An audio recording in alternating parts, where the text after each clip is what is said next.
After the six dynasties, a long period of disunity in China lasting over 300 years, the Sui dynasty emerged.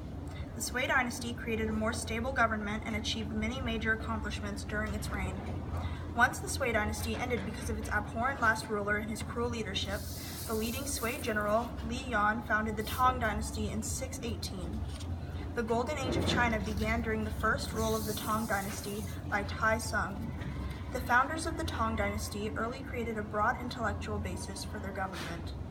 The government strengthened the examination system developed by the previous Sui dynasty by the revived Confucian system. These civil service examinations allowed better education in the capital of Chang'an.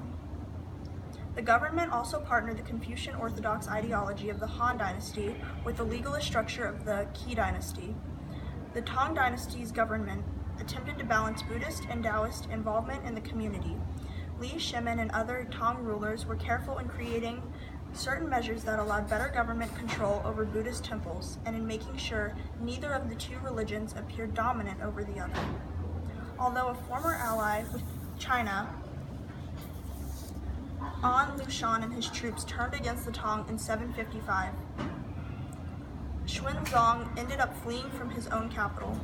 The golden age of the Tang came to an end after his rebellion, and it took a decade to drive An Lushan's troops out and restore imperial power.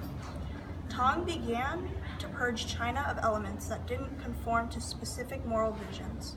The state had a difficult time recovering from the rebellion and slight deterioration of the society taking over a century. The state was further weakened by Emperor Wuzong and his radical policies. He attempted to strengthen Taoism by persecuting Buddhism. He closed all Buddhist temples and required anything a part of the Buddhist religion to be disposed of and forgotten. Buddhism never reached its original amount of influence as during the Tang's golden age. Later, there were several rebellions against the government that were mostly led by Hong Chao in late 1880. When he tried to capture and sack the capital at Chang'an, the government grew too weak to fight back, and the rebellions and the Tang Dynasty finally fell in 1907. The resulting era was the Five Dynasties period, and it lasted for only a little over half a century.